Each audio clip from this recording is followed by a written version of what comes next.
Well, cheers! I do buckaroos. Well, it's back when I do the picture and it jumps up when focuses in, man. When I do videos, let me adjust my props slightly. I had the picture in there for the other one, but now it looks like a blank. I need to get something on this wall so it doesn't look like a blank wall anyway.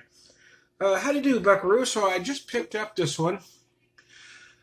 I pick up the Uinta stuff every now and again. They're not particularly favorites all the time, but there's always a few that I really like. This is 7.5%.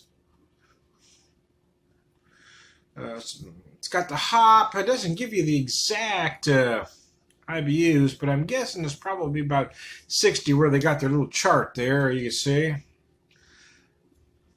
7.5%. Uinta Rising Pine Hoppy Dark Ale, and that's what I love about it already. Before I've even taken a drink, as they're not calling themselves in India, they're not calling themselves a dark IPA, because it can't be dark and an IPA. I like India Dark, but I've always been an advocate of folks saying if it's a hoppy beer and it's not an IPA, call it a hoppy dark, a hoppy red, whatever.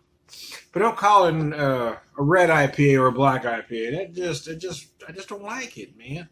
Anyway, put this again. I'm guessing it's probably about 60 IBUs. It does say it's 7.5%, so that's pretty good sized. I mean, we're just a 0.5 away from a double or imperial status. Pours very nicely. I do like the India Dark, though, especially when it gets to this fall weather where it's damn near winter weather there. We had some snow here in the Ozarks. Not enough to stay, but it was cold, man. And that's when a beer like this is nice, especially with those herbal notes, those pine notes. I like the citrus when it's hot. Well, but when it's no longer hot as citrus, I don't find it as appealing.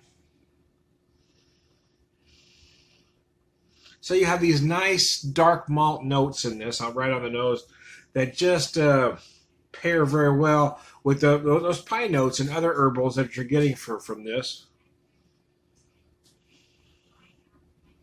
It'll be just a slight peppery spice.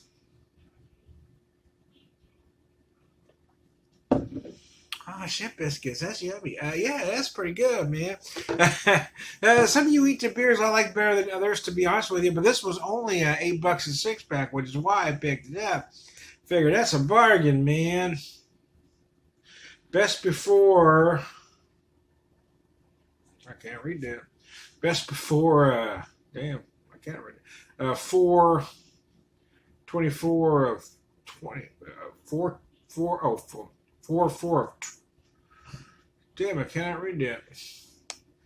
Okay, one more time with feeling. Best before 4/4 of 2019, so I'm well within that parameter. I'm guessing they're giving it about a 6-month shelf life, which makes sense for a beer of this type.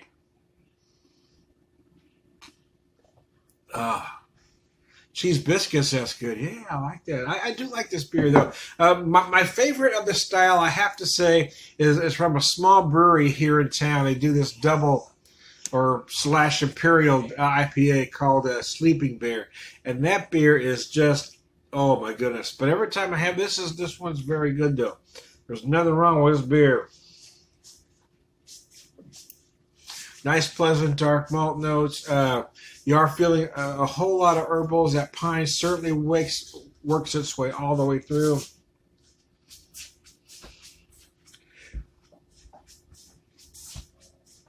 Finish is rather dry. There's not a lot of sweetness, though. You do feel some malt bitterness. Some might read as astringent. I don't think it quite gets to astringent, but you can feel a little bit. The folks I've talked to, especially brewers, that don't like the style, I'll always say that you can't make one without a little astringency.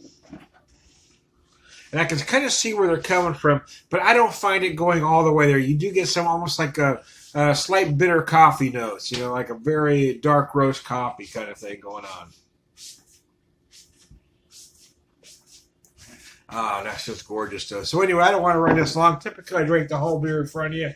I just kind of wanted to give you a taste tonight, and I didn't want to do a whole long video. So anyway, cheers, y'all. I am Tom Beer Whisperer, beer evangelist, prolific beer drinker, per wisdom, all-around good guy. Remember, y'all, life is serious. Beer shouldn't be. Take it easy and treat everybody with respect.